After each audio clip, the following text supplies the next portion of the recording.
Hello everyone, welcome back to the channel. I am Mad Capper, and there's another video on Raid Shadow Legends. Today, we're taking on the Fire Knight with an all Knights Revenant team. We're going to take on Fire Knight 20. So before we get into that, and before we go through the procedure of kind of figuring out how to do this, I did want to show one thing because I just found it interesting in a good way. So if you go to the clan shop, we have now unlocked the next level, and you can see I purchased them. But I'm going to tell you that the price of the Void Shard and the Epic Skill Tome are reasonable. I believe it was 500 and 900 respectively. Maybe even less, but it was around that. It was less than 1,000 coins. And I just, for those of you who hasn't gotten here, you know now that the limit is one per week. But still, considering how bad the bazaar is for pricing, I think that's not that bad. To get a Void Shard once a week, rotation willing, for such a low price, basically for the cost of 1 week. Like, you can go through clan quests if you do 300 coin quests, plus you get them through CVC and other means. I mean, I still have 10,000. The fact that it's that inexpensive to get these is actually heartening for the kind of the low spend free to play. I'm thinking of my free to play account. I can easily get that. I usually spend these, which you can see I did purchase. But the fact that I could, with my free-to-play, purchase either one of these, very strong. We know eventually these are going to unlock. But I just thought I would mention that slot level is not as bad as I thought it would be. You can see slot 9 is always going to be an epic book, which is interesting. Slot 10 has too many things in it, in my opinion. But the fact that the Void Shard's there for pretty cheap, and probably even the 4-star chicken. We, of course, want that 5-star chicken and that legendary book to be in rotation. And we want slot 9 to be in better rotation. We also know that this is going to have some other stuff. Your Carl's going to be added here, as well as probably skins. I think maybe the Arbiter skin's going to be added here. So that'll be interesting to see what level and whether or not that kicks these earlier or kicks them out or what happens. So really excited and interested to see what happens here. Or maybe the Arbiter skins going into the 3v3. Clan shop and 3v3 are both getting some changes so in the next patch. So I just thought I would mention that first. Now, on to the challenge. Okay, so now on to the actual Fire Knight with Knights Revenant. So we need to be able to beat the Fire Knight. Let's go take a look and we'll go through what we need and whether or not Knights Revenant even has the champions that we're going to need to be able to beat this boss. All right, so here is Fyro. I didn't even know he had a name. Apparently his name's Fyro. Fyro? Really? Fyro. Anyway, the strategy. So we're looking at this. He has a Searing Storm, which attacks all enemies, decreases enemy max HP by 15%. So in a perfect world, he doesn't take a turn. That's what we would like. Dazzling Flames attacks all enemies, places a 30% decreased speed debuff for 3 turns. That can be a problem, so we want to be able to deal with that. Starts with the Battle Shield. Basically, you got to hit 10, and then, of course, he's immune to all this stuff. So, you guys probably already know how it works. You have to get through the waves. When you get here, you have to open up the shield and go. They're showing the buffs you need here, and that's very important. So I know a few things. Let's talk about Knights Rev here, and we'll go through why this is so difficult for the Knights Revenant. And the first thing we need damage. Obviously, we need wave control to get to the boss, and that's not going to be a problem. Most veteran accounts should be able to take care of that rather easily. Let me just get include the vault here. But we need a couple things that I believe is going to be troublesome for this particular attempt. Holy crap, okay, there you are. Okay, so we need turn meter control. The importance of turn meter control is to keep that shield open on the boss. So if we have anything with turn meter control, works really well. Enemy max HP works for the speed of the event. There's no enemy max HP in the Knights Revenant. There isn't really a good legendary epic kind of deal that does good turn meter control either. So we're 0 for 2 so far. Counterattack or reflect works really well. But guess what? We're 0 for 3. So now we got to think. We got to get to the boss. We got to be able to keep that shield open as long as we can to do damage.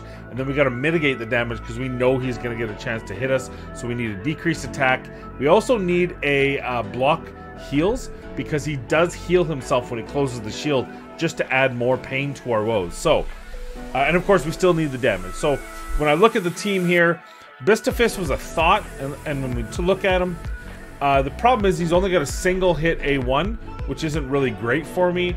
He has an attack all enemies. It does okay damage. He did get buffed, but the damage is still kind of lacking. He has an AoE here. So this is an option. I'm not going to use him though, because my damage dealer is going to be Soulless. Now, Soulless is going to move at a snail's pace, but I don't want to change out his gear because it just has really good arena gear on him. He's got a Swift Parry set with like a triple crit rate on a defense, but it's going to be too hard to be able to easily just slip him into a faster gear. So we're going to make this work for us. Hegemon, I don't really see it as a control Hegi as well. He can control turn meter once, so it doesn't really help us in the long run. So we're going to ignore that. Tomb Lord's going to be the boss. He's got poisons, he's got decreased attack, decreased defense, and he does have a turn meter control aspect of his kit. So let's take a look at that. This guy is going to be the big winner of this. So forget the Doom Tower, but he's got this decreases the turn meter of all enemies with less than 50% HP. So once he gets down to that 50% HP, every time we use this, that's going to be amazing. And of course, the decreases defense and decreased attack. Poison, that's going to be huge because he is going to be taking turns. So this poison is going to stop him from being able to take that. And he has a decreased speed. He has everything we need. Plus, it's a multi-hit. I don't know why this guy's not featured more often, because that whole kit just screams Fire Knight. You can use him with Zavia for poison bombs, obviously. He's got turn meter control, he's got a multi-hit. Everything about him is just amazing. So definitely Tomb Lord's in. What else do we... He's got a taunt and stuff. I'm not really worried about that. Thea, no. Mother Sybil, no. Wulra might be an idea, but because he's single target hitting, I don't know if that's what I'm looking for. If I was worried about surviving, I'd bring in Rector, but I think I'll be fine. So we're going to bring in Doom Priest. Doom Priest is going to cleanse that decreased speed, so I think that'll be a good one for us. I want to use Pitiless one, because he's actually got a decent kit. Because he's Magic Affinity, it's not really going to do much for me. And then we have a multi-hit. Coffin Smasher here. So that's going to help. Even though his weak affinity, he is an HP-based champ, so I'm not too worried about that. So who do we need? Who else?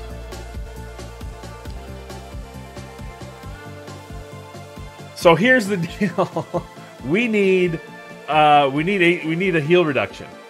And I know one champion that has a heal reduction. On the whole Knights Revenant, epic or higher at least, is actually Grave Dirt. Pharsalis. Disclaimer, I did look up all the different champions and just double check what could work with these things that I knew I needed.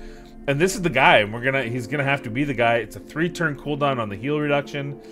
He also does have a decreased attack, though it's not something we actually need. But this will be good because this will help for some survivability. It's the weak strengthen, but he also puts a shield, 30% of their max HP.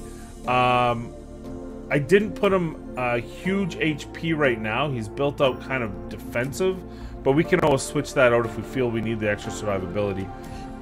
So yeah, let's just give this a try. Oh, let's see what happens. So I'm not really worried about the waves. They won't be speed waves, but I know when Solus takes his turn, he's gonna make them pay. 50% of their health right there, really good. And then of course with the poison debuffs, that's just that much easier. And they're not gonna do anything to him. The damage to him is laughable. Yeah, they're almost dead. There's that heal reduction. Now, Grave Dirt is weak affinity, so that could be a pain in the butt, but I think we have so much survivability on this team that it's not gonna matter. Yeah, we didn't lose a single iota of health, which I'm kind of expected. So, okay, so now we have 2 magic affinity. Not a huge fan of that. Yeah, get them poisons up. I might look to make my Solus faster. He's got 25. He's got he's a triple roll crit rate on a defense boot that also has crit damage on it. I think it also has accuracy on it. It's like the perfect Swift Parry boot. But we don't need him in Swift Parry for this. So as long as I can find another triple roll crit rate boot with the speed boot, I think I have one. Whether it has a high enough crit rate, we'll find out. But on pass 2 we might try this. A minute 14, whatever. We're not looking for speed runs. This is just a matter of trying to get that thing. So triple hit, good. Yeah, single hit with the cleanse. Triple hit, we're good. Oh, I see. Use that necrosis there. Oh, and that's just the worst possible scenario. Alright, this is going to take some time. I'm not too worried about the speed decrease because Doom Priest is going to cleanse it. I'll tell you what, let's speed her up and then we'll see what happens at the end and see if this gets through.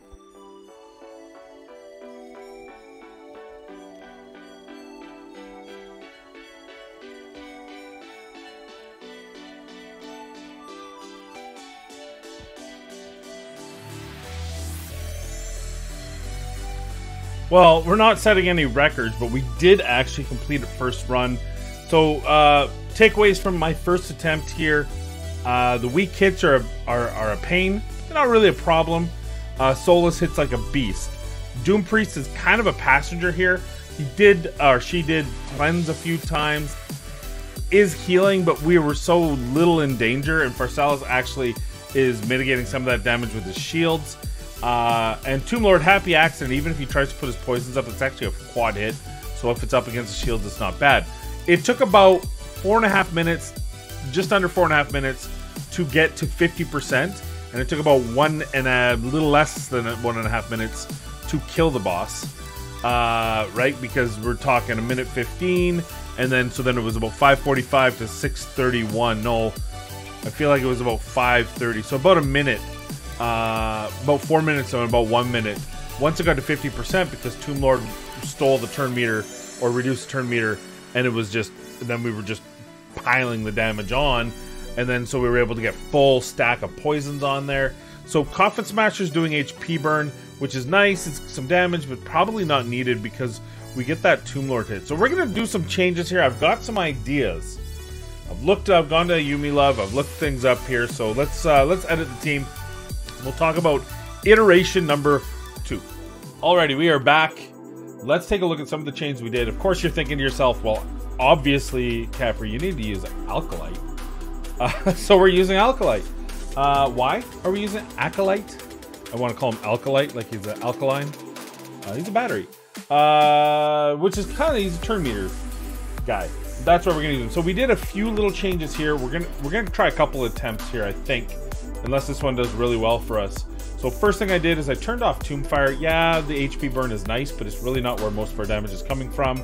So I'd rather just make sure that he's always triple hitting on the shields. And then Pharsalis, we just upped. I did have him higher defense. We took that away. We put him with high HP for the shield. So his Coffin Bulwark is going to give that better shield for us. Necrosis, nothing we can do about the weak hits. I'm not going to put him in that gear, that crappy gear that might have a 20% chance. You know the stuff I'm talking about. We're not going to do that. So the other big thing, of course, we brought in Alkalite, and we're going to lock out Liberation. Liberation removes all debuffs. So I might have to do a second run where we don't lock this out, because we are getting speed debuffed, and if that becomes too much of an issue, then we'll take that out. But I put him in reflex gear, and we're trying to get this dark exhaustion to happen as much as we can, because it's a 50% turn meter reduction, and that will help us in the first half. And of course, Tomb Lord's going to come in once he gets, that was never a problem. Once we get him to 50%, not a problem. And Solus, so here's the deal. Look how slow he is. I did try to put him, I use him in my arena defense all the time in 3v3. He's got a great set of gear on him for Swift Parry, and it was too much to switch it around. But we might still look at this if we're just not getting what we want to out of Solus, to speed him up, just to get that damage a lot quicker. But of course, the problem is that 271 crit damages goes by, because obviously Swift Parry has crit damage. We lose speed from the set, so we have to not only just get speed boots, but we have to do a whole bunch more with that. Get him in a speed set, those sort of things. So it would be a whole new set for him. So there's where we are there. We're going to try this team out, same as before. Let's kick it in. And what I'm going to do is I'm just going to disappear, and we'll hit to the end and see where we're at. All right, everybody. So, okay, 517, it's better. Still not great. Also, some really bad RNG. We are going to do one more run here. Alkalite being locked out was perfect because with the reflex gear, he was the hero. He was able to land his turn meter several times in the beginning just to allow us to get these extra turns. The only downside of that is Tomb Lord seemed to be on a better rotation on the first half than Pharsalis, which meant Pharsalis didn't ever land his heal debuff, heal reduction, because it was always maxed out. So hopefully that's just a case of bad RNG, and we'll get that on this following run. Tomb Lord, of course, really good.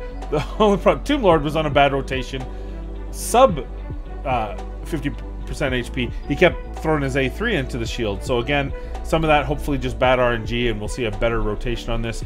The only thing I'm going to do to this, I'm going to speed everyone up, make sure they're above 210, because that's kind of the number I like to be, because that's 2 turns plus a little bit on the Fire Knight. And mainly Solus. We need to get Solus faster, so I'm going to bite the bullet.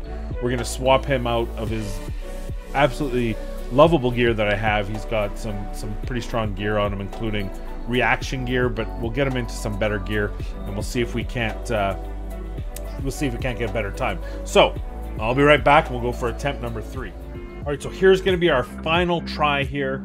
Let's take a look at the team setup again, just to show you. We didn't do a whole lot different, but one noticeable difference is just Solus.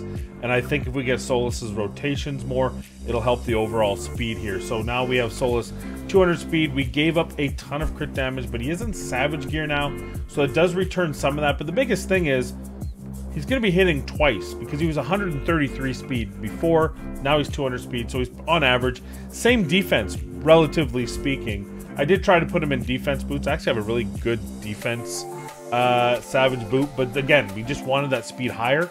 I'll probably keep him in Savage instead of the Swift Parry, and use that Swift Parry on another champion, because I can get him pretty crazy numbers at around 170, which is of course the sweet spot with good crit damage, with a little bit of change in gear. So anyway, his accuracy, not a fan of, but it's still 198. So on the waves, he still should get most taunts. The rest, again, recap: Tombfire shutout, Liberation shutout, more HP so he can land that, and of course Tomb Lord doing everything under the sun, perfect for this encounter. So here we go, attempt number 3. Can we get less than 5 minutes? Sub 4 minutes, I think, is the goal for a challenge like this. So let's see what happens. Hey, well, bad luck again. The whole fight was going to be a minute quicker. It was going to be under 5 minutes, or under 4 minutes. But Alkalite got a resist on a 3% resist on his turn meter decrease, and that was when the boss had just reached that 50% threshold. Tomb Lord would have taken his turn meter, and they would have just piled it on. But hey, you know what? This is just we only have to do this 10 times. I consider this a win, absolutely. There you go. Let's talk about it. Solus, damage dealer. You could replace him probably with Skull Crown, though I'd be scared that Skull Crown doesn't quite have the same overall kit because she's not taunting. Maybe you put her in a stun set just to give you that extra breathing room, because one of the biggest things about Solus is he was taunting at the same time, and he really kept both waves in check. I will say that when he was slower but hitting way harder, it was a little bit quicker on the waves, but that second wave kind of gave us damage, which can be a problem. If you can replace Pharsalis, I would say maybe with Sinesha would be a good, interesting one. You don't get the heal reduction though, so you'd have to either put someone in heal reduction gear, which is the first time I've ever said that in my life. But there'd have to be something to stop that, because it just takes too long if the Fire Knight gets to heal. Tomb Lord being Tomb Lord. I don't think you can do this without Tomb Lord and Solus. Sorry. You need one of the two, in other words, I think. But what do you think? Have you done this? Have you tried this challenge? And if so, what champions did you use to get through Fire Knight 20? Did you make one that could do Fire Knight 25? I'd be interested to hear that as well. So leave it in the comments down below. Most importantly, I want to thank you for making it this far. I appreciate you. And of course, we'll see you in the next video.